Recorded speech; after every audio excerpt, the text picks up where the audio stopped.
Welcome back, beautiful tri-state area. You're listening to A Moment of Zen right here on 710 WOR, the voice of New York, iHeartRadio.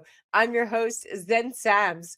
Up in just a few minutes in our newest monthly segment, The Rankin Difference, brought to you by David Rankin MD.com. We're going to be featuring the many female voices, bodies, and stories affected by breast implant illness. From your favorite celebrities, influencers, and VIPs to your beloved stay at home mamas, we're going to bring you stories of truth, triumph, and survival.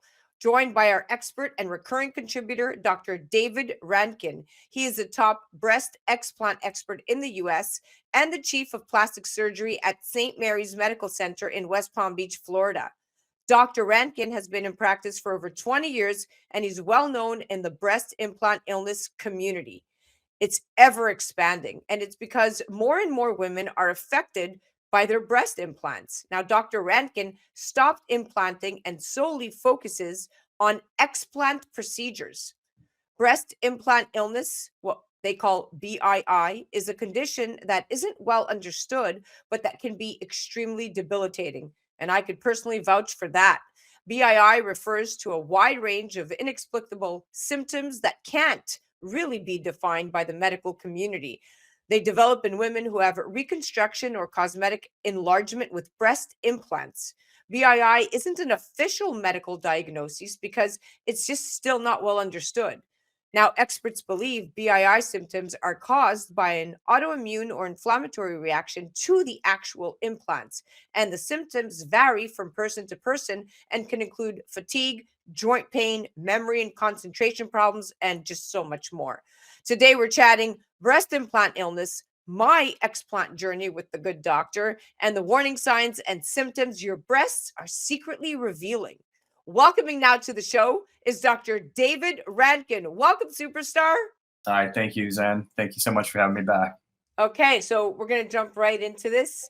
BII can affect people with any type of breast implant, including silicone gel filled, saline filled, smooth surface, textured surface, round or teardrop shaped. It can develop whether implants have ruptured or even stayed intact. Are there any specific types of breast implants that are associated with a higher risk of breast implant illness? In my practice, I see more women with silicone gel implants affected than saline. However, with that being said, I have a lot of patients with saline implants that I remove implants and they do well as well. Textured seems to be a little bit more inflammatory than the smooth implants. We're still trying to get a handle on statistics as far as how many percentages of women are affected based on the type of implants that they have. And it's important to note that breast implant illness is not the same as the rare types of cancer that can develop in the scar tissue and fluid surrounding a breast implant. Such cancers include, breast implant associated anaplastic large cell lymphoma, what we now know as BIA, ALCL, and other forms of lymphoma. And of course, breast implant associated squamous cell carcinoma, which is a little bit more serious, BIA, SCC. So, worthy to point out that breast implant illness can aggravate cells that are predisposed to cancer. And that is what we're really talking about and exposing, because most of the medical community is not associating these symptoms to anything aggressive. But you have been at the forefront and at the battle, helping women reclaim their lives, at the forefront of breast implant illness. Now, what is the most common discovery in extracting the implants, and what is the condition of the implants structurally? Well, all implants currently on the market are made of a silicone outer shell. The salines have saline fluid inside. The silicone have a silicone gel. During my experience in explanting, I've taken out implants that are ruptured, implants that are contracted, which means the scar tissue around them squeezes on the implant. And a lot of implants that I take out are fully intact and look normal. So I see a little bit of everything in my practice. Now, there are a number of problems associated with mold toxicity, right? We're going to talk about migraine, headaches, elevated blood pressure, chronic recurrent infections, muscle aches and pains, severe fatigue, chronic coughing, sneezing, wheezing. Yeah, I could go on and on from what I read. Now, I recently explanted with you, and prior to my surgery, you requested a pre op authorization from my PCP. Now, in gathering my medical clearance, I discovered that my morning blood pressure readings were extremely high. And strangely enough, I had personally been experiencing night sweats. And after 89 primary tests and 67 secondary tests and MRIs with and without contrast followed by an abdominal ultrasound, every single time I was sent home with no explanation. In fact, they said, "You're fine. You have nothing to to worry about. Get lighter bed sheets for the night sweats and understand that your work is high pressure." Now, when you took out my implants, what did you discover? Well, in your case and in most of my patients, the implants do look normal. In your situation, you did have a leak. You must have had a leak because your saline in your implant was about half as much as I normally see. So at some point, either the valve had some problem and opened up and expressed fluid. Sometimes I will see an actual slow pinpoint leak, which I didn't see in your case, but somehow some of the fluid escaped from your implant. Now, it's interesting because most implants are guaranteed for a certain number of years, and women are told that, you don't have anything to worry about. But as these cases arise and as you see more women come in with complaints, what is the typical lifespan, whether it's saline or silicone, that you see women coming with complaints in for those implants? It's different per patient. There's no real number. Some patients have problems either with the implant or with medical issues pretty right away. Other women, they'll have implants for 15, 20 years and then present with some problems. I think one of the most important things that we do with this education is telling women this is a possibility to think about when they're having symptoms of unknown etiology, and this could possibly be the cause. I think that's really really important to explain to your viewers. Now, I've conducted with you personally over 2 dozen interviews on breast implant illness patients, and they've all stated that symptoms can appear anytime after implant surgery. Some said they started to develop breast implant illness symptoms immediately, while some developed them many years later. But interestingly, a lot of the symptoms of BII are associated, and this was not my case, with autoimmune and connective tissue disorders such as lupus and rheumatoid arthritis and scleroderma. Now, what are the current diagnostic criteria for BII, and how is it actually diagnosed in general? Well, unfortunately, there's no test, there's no blood work, there's no radiological study or something, anything like that that we can do to say you have breast implant illness. It's really a diagnosis of exclusion. When somebody's having medical issues, they should go to their primary physician. They should do their due diligence and take the normal test and basically rule out other causes. When these causes are ruled out and the patient is still having problems, having an explant is a leap of faith. It's not something we can pinpoint. We don't know the direct pathophysiology or the absolute causes. So many of my patients that explant are doing it because they've ruled out all other causes of their problems and are still having significant problems with their health. And when you look at the statistics, it's quite interesting because it's more than 365,000 women who have received breast implants in 2021, almost it's a 44% increase from the year before. And breast augmentation actually still remains one of the most common and popular plastic surgery procedures performed in the US. And it has a low risk of complications as per the FDA. Although research is underway to figure out, the exact cause of breast implant illness, it's not currently an official diagnosis. In fact, BII is a cluster of symptoms that don't fit into any other classic disease diagnosis. And eventually, I'm hoping it will be recognized as a medical condition, but that process is going to take time.